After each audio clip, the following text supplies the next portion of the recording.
नमस्कार दोस्तों। रसीदी टिकट अमृता प्रीतम जी के साथ आपका फिर से स्वागत है। आज हम आपके सामने लेकर पेश हैं इस किताब का 10वां भाग। आज हम बातें करेंगे 3 शीर्षकों पर। एक सपना था जो 20 साल लंबा था। एक रोटी थी और एक पूरा चांद था और एक और वाकया था। आइए सपने से शुरुआत करते हैं।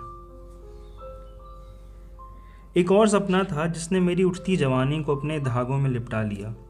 हर तीसरी या चौथी रात देखती थी कोई 2 मंजिला मकान है, वह बिल्कुल अकेला, आसपास कोई बस्ती नहीं, चारों ओर जंगल है और जहाँ वो मकान है उसके एक तरफ नदी बहती है।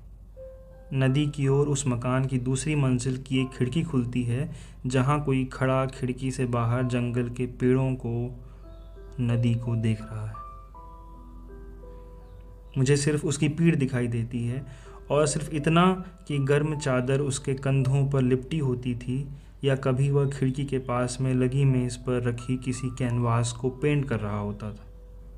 उस हालत में भी मुझे सिर्फ उसका दायां कंधा दिखाई देता था, दाईं बाँ और चेहरे का थोड़ा सा हिस्सा जिससे कोई पहचान नहीं होती थी कि वह कौन है। न कभी यह पता चलता था कि वह हर तीसरी चौथी रात मुझे क्यों दिखाई देता था और इस सपने का कोई भी रहस्य मेरी पकड़ में नहीं आता था।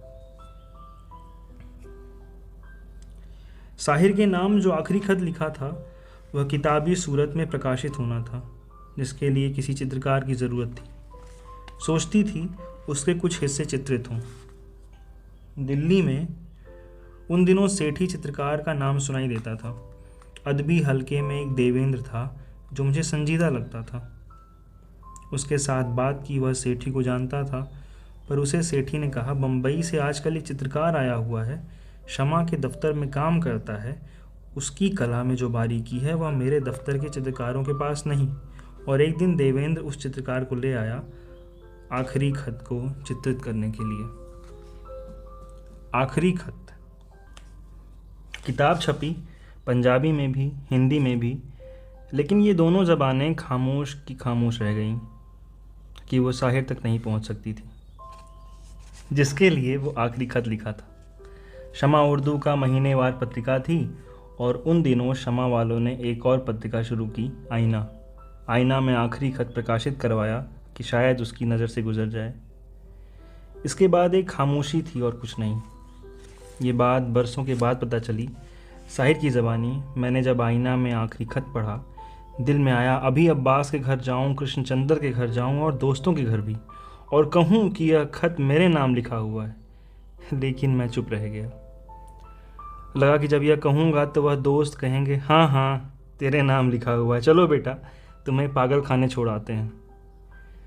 यह साहिर की एक खामोशी थी जिसे मेरी ज़िंदगी के बरसों के बरस कभी समझ नहीं पाए, और शायद वो भी अपनी खामोशी को नहीं समझ पाता था। पर यह बात उन दिनों की है जब मैं उस खामोशी में से गुजर रही थी और खामोशी की बर्फ़ कहीं से भी टूटती पिघलती नहीं थी। एक दिन अचानक इमरोज़, उन दिनों उसका नाम इंद्रजीत चित्रकार था, अपने दफ्तर से दोपहर के खाली समय में मेरे पास आया, बहुत खुश। उसे बम्बई के फिल्म डायरेक्टर गुरुदत्त का खत आया था, जिसने बुला भेजा था उसे अपनी फिल्मों में काम करने के लिए। तनख्वाह की पेशकश भी अच्छी थी, रिहाइश का बंदोबस्त भी, और आर्टिस्ट खुश था। मैं खुश थी कि उसने अपनी कला की इस कदरदानी की बात सबसे पहले मुझे सुनाना चाहिए थी। खुदा जानता है मैं चेतन तौर पर कुछ भी उसके साथ जोड़कर नहीं देखती थी, पर उस समय लगा जैसे मेरे से कुछ छूट रहा हो। एक बार इसी बम्बई में मेरे से साहिर ले लिया था और अब वही बम्बई दूसरी बार। इस दूसरी बार लफ्ज़ का रहस्य मैं नहीं जानती थी, सिर्फ तकदीर जानती थी। आंखों का पानी संभल नहीं रहा था, इसलिए पास की मेज से कोई रिसाला उठाकर मैंने आंखों के सामने रख लिया। उन दिनों जब कभी उसके साथ मुलाकात होती थी, हमेशा किसी किताब की बात होती थी कि मैं क्या पढ़ रही हूँ या उसने आजकल क्या पढ़ा। कमरे में खामोशी ठहर गई थी। शायद इसलिए उसने पूछा, आजकल कोई नई किताब पढ़ी है? उस वक्त मुझे किताब याद आई, अंग्रेज़ी का एक नावल। किताब का नाम याद में नहीं आया, लिखने वाले का नाम भी याद में नहीं आया, पर एक गहरा एहसास हुआ कि उस नावल की कहानी आज मेरे साथ गुजर रही थी और मैंने वह कहानी उसे सुनाई। हाँ, एक नावल पढ़ा है, एक बहुत बड़े शायर की कहानी है जिसे खुदा की तरफ से दिल मिला था पर सूरत नहीं मिली थी। उसे एक बहुत हसीन लड़की से मोहब्बत हो जाती है, एक दीवानगी की हद तक, पर वह कभी अपनी मोहब्बत को ज़बान पर नहीं ला सका। उसी का एक दोस्त बहुत अमीर और बहुत खूबसूरत था जो उसी लड़की से मोहब्बत करने लगा, लेकिन उसके पास कुछ भी कह पाने के लिए अल्फाज नहीं थे। उस वक्त वो शायर दोस्त अपने सारे एहसास को लफ्ज़ों में ढाल कर वे लफ्ज़ उसे दे देता और वह उस सुंदरी के पास जाकर जो कुछ कहता है, आवाज़ उसकी होती है लेकिन लफ्ज़ उसके दोस्त के। वह सुंदरी फ़िदा हो जाती है उसके अंदाज पर, साथ ही वह इतना खूबसूरत और अमीर था कि कुछ दिनों की मुलाकात के बाद वह उससे ब्याह कर लेती है।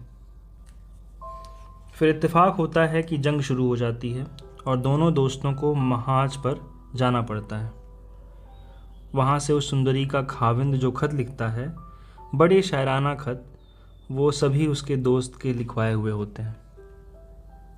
उसी जंग में उस सुंदरी का खाविंद मारा जाता है और उसका दोस्त बहुत ज़ख्मी हालत में उस शहर के अस्पताल में भेज दिया जाता था।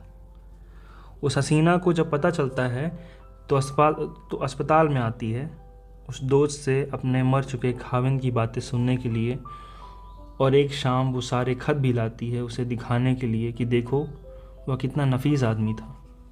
अस्पताल में दोस्त के बिस्तर के पास बैठी वह सारे खत उसे देती है, कहती है अब तुम पढ़ो ज़रा ऊंची आवाज़ में, मैं आंखें बंद करके सुनूंगी तो लगेगा जैसे उसी की आवाज़ सुन रही हूँ। खत पढ़ते पढ़ते गहरी शाम हो जाती है। कमरे में बत्ती जलाने का किसी को ध्यान नहीं आता और अचानक वह चौंक जाती है। वह दोस्त इतने अंधेरे में ये खत कैसे पढ़ रहा है? खत का अक्षर अक्षर पढ़ने वाली की छाती में लिखा हुआ था। उसे बाहर की रोशनी की भी ज़रूरत नहीं थी और उस समय वह हसीना उस रहस्य को पा लेती है जो उसने अभी तक नहीं पाया है। वह दोस्त अच्छी हालत में नहीं था। दूसरे रोज़ जब उसकी मौत की खबर मिलती है तो वो सुंदरी भाग कर अस्पताल में आती है, उसके होंठ चूमती है और कहती है I loved one man but lost him twice. I repeat it once more, I loved one man but lost him twice. यह कहानी थी जो उस वक्त मैंने चित्कार को सुनाई। मैंने यकीन था कि इस कहानी में वह मुझे किसी एहसास का पता नहीं पा सकेगा। वह बम्बई चला गया मेरे ख्याल में हमेशा के लिए, पर 3 दिन गुजरे थे जब बम्बई से उसका फ़ोन आया, मैं कल वापस आ जाऊंगा। यहाँ नौकरी का सारा सिलसिला ठीक है, गुरुदत्त मुझे अच्छा लगा है, पर मुझे लगता है मैं यहाँ रह नहीं सकूँगा। मैंने पूछा क्यों? तो उसने सिर्फ इतना कहा पता नहीं, आने वाली ज़िंदगी का कुछ अनुमान सा भी न मुझे था न उसे, पर लगता है तकदीर सब कुछ जानती थी। उस वक्त तक मैंने अपने 20 साल लंबे सपने को कभी उसके साथ जोड़कर नहीं देखा था, लेकिन यह एक हकीकत है कि उससे मिलने के बाद फिर कभी मुझे वह सपना नहीं आया। आधी रोटी पूरा चांद। वह पूरे चांद की रात थी। बात शायद 1959 की है। मैं दिल्ली रेडियो में काम करती थी और वापसी पर मुझे दफ्तर की गाड़ी मिलती थी। एक दिन दफ्तर की गाड़ी मिलने में बहुत देर हो गई। उस दिन इमरोज़ मुझसे मिलने के लिए वहाँ आया हुआ था और एक गाड़ी का इंतज़ार करते करते बहुत देर हो गई, तो उसने कहा चलो मैं घर छोड़ आता हूँ। वहाँ से चले तो बाहर पूरे चांद की रात देखकर कोई स्कूटर टैक्सी लेने के लिए मन नहीं किया। पैदल चल दिए पटेल नगर। पहुँचते पहुँचते बहुत देर हो गई थी, इसलिए मैंने घर के नौकर से कहा कि मेरे लिए जो कुछ भी पका हुआ है उसे एक थाली में बराबर बराबर बांट कर ले आओ। रोटी आई तो हर थाली में बहुत छोटी छोटी एक एक तंदूरी रोटी थी।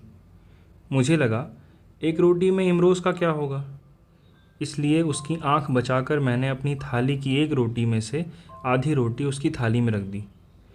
बहुत बरसों के बाद इमरोज़ ने कहीं इस घटना को लिखा था, आधी रोटी पूरा चाँद।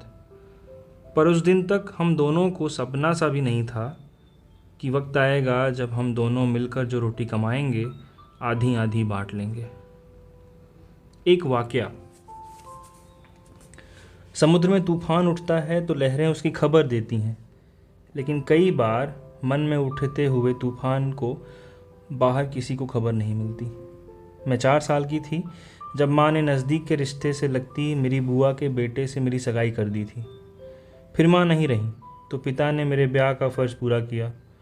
1936 में वे बहुत अच्छे लोग थे, पर लगा तकदीर ने किसी बेपरवाही में मेरे और उन अच्छे लोगों के नसीब पर दस्तखत कर दिए। छोटी सी थी जब से एक साये से बातें किया करती थी, और वो शायद मेरे किसी पूर्व जन्म का साया था। उसे मैं तलाशती रहती थी। वे दिन देश की तकसीम से पहले के दिन थे। माँ नहीं रही थी, बहन भाई कोई नहीं था, और मेरे पिता हज़ारीबाग में ज़मीन लेकर एक कुटिया बसाने के लिए चले गए थे, और मन की बात करने के लिए मेरा कोई नहीं था।